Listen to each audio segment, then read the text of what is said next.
Now, this next part, it says if all vertices of a polygon lie on a circle, then the polygon is inscribed in the circle. And the circle is circumscribed about the polygon. So inscribed. Remember, we just talked about inscribed angles. Inscribed angles. The vertex were located on the circle, correct? So if you look at this polygon here, all of the vertices are on the circle. That's why it's called an inscribed polygon. Circumscribed, okay, that means around. The circle is circumscribed about the polygon, meaning that it's on the outside of the polygon. Does everybody understand the difference between circumscribed and inscribed?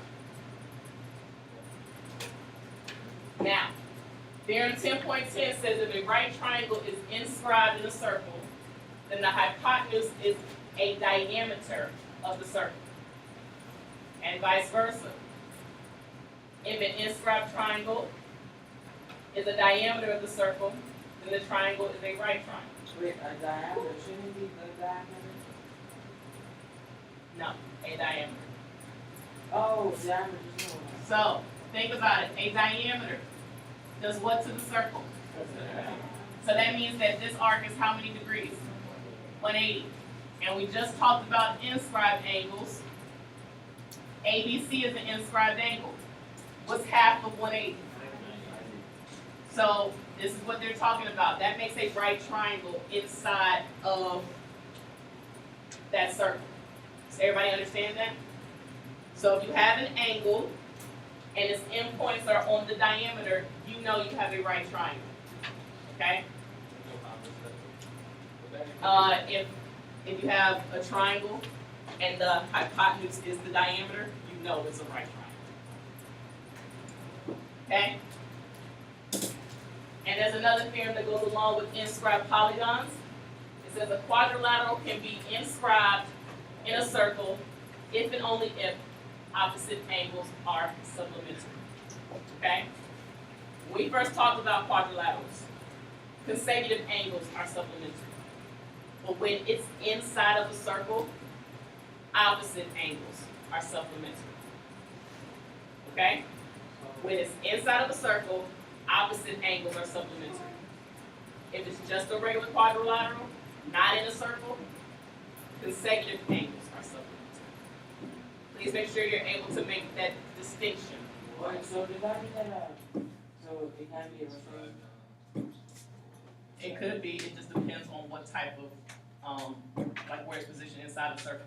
So that means that angle D and angle F are going to add up to equal 180 degrees. Oh. Angle E and angle G are going to add up to equal 180 degrees. I say opposite and y'all are like, wait, what? Opposite across each other. Opposite. If you look at the arcs for each of those, it's like that would have to be 360 added up, so then it's all, it has to be half of that. Mm-mm. Well, no, like the arc of G, like DGF is like D and F, and then the arc of angle E is DGF. So it's like those together equals 360. So never mind, forget what I'm saying because it's gonna make everyone. Oh, you can have a Oh, they So we're going to look at this example here. Before we actually tackle this example, are there any questions about inscribed polygons? For that one. It's at the bottom of the page. Now, I don't have any angle measures or any arc measures on this, okay? But I do have a polygon that's inside of a circle. And so if I have a polygon that's inside of a circle, it's inscribed. I'm talking about a polygon. What do I know about an inscribed polygon? Opposite angles are supplementary. Opposite angles are supplementary. So that means that 10y plus what? 40x. 40x But how do equals 180. And that also means what? 22x plus 19y equals 28? So, are there any questions on to where these two equations came from? How do you solve? Okay, how do you solve? Now, the reason why I say there's gonna be 3 parts is because I wanna make sure that this here, you know how to solve these. You did these in Algebra 1. You did these in Algebra 1. And I will give extra credit to the person who remembers the name Oh, yeah, right. of the process it's gonna take Long time to ago. solve for X and Y. Boy. No, it's not FOIL. I'm gonna pause the recording. To solve a system of equations, you have to pick a variable that you wanna solve for first. Do you wanna solve for Y, or do you wanna solve for X first? It really doesn't matter. X. So what you need to do is you need to figure out what number does 22 and 140 both go into evenly. Like the very first number that they can go? Uh-huh. Not a number that can go into both of them, but a number that they both can go into. 40 times 22. That is one way that you can do it. What is 40 times 22? 80. 880. 880? 880. Okay. I'll pick my first. So 880 is the number that they go into. 40 times 22 gives me 880. That means I'm gonna multiply my whole first equation by 22. That means that every single number is gonna get multiplied by 22. Okay? What's 22 times 10? 220. What is 22 times 40? 880. And what is 22 times 180? 3960. All right. Now, what do I multiply 22 by to get 880? 40. Now, because I want to eliminate, one of them is going to have to be negative. So let's go ahead and let's make this a negative 40.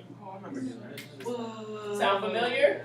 Okay. What's negative 40 times 19? Negative 760. What is negative 40 times 22?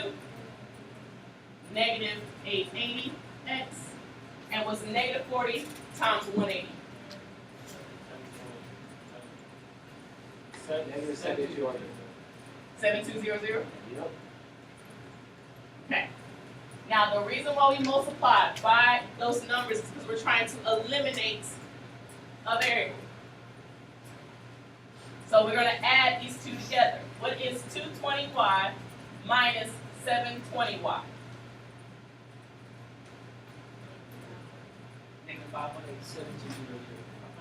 540. 540? Now, it's very important. Double check these numbers here, okay? Because if we mess up on the numbers, we got to fix them. 540. What's 880x minus 880x? 0. It goes away. What is 3960 minus 7200? Negative 340. 240. How do I solve for y? 5 by 5. So what does y equal?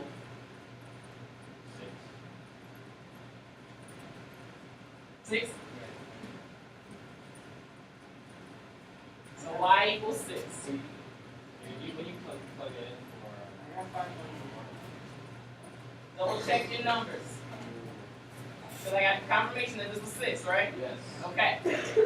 So there you go. You found one of your variables. Okay? The question asks me to find the measure of each angle. Now that I found one of my variables, it's going to be kind of easy to figure out my angles. Clearly, angle A is going to be how big? 60. And angle B is going to be how big? 114. Now, since this is an inscribed polygon, opposite angles are what? They're double. No, they're supplementary. So that means that angle A and angle C should add up to equal 180. If angle A is 60, what's angle C? 120. so that's third, x is 3. So x would be 3. Now, say if we had eliminated y first and solved for x instead, we would have gotten that answer. But all I need to know is one of my variables, so that way I can just go ahead and use what I know about inscribed polygons. If angle B is 114, what's angle B? 66. And 66 divided by 22 is what? Okay. So what I really want you to take away from this is, first off, the old skill of solving a system. Some of you guys are starting to ring a bell, Yes. okay? But also that inscribed polygons, opposite angles are supplementary, okay?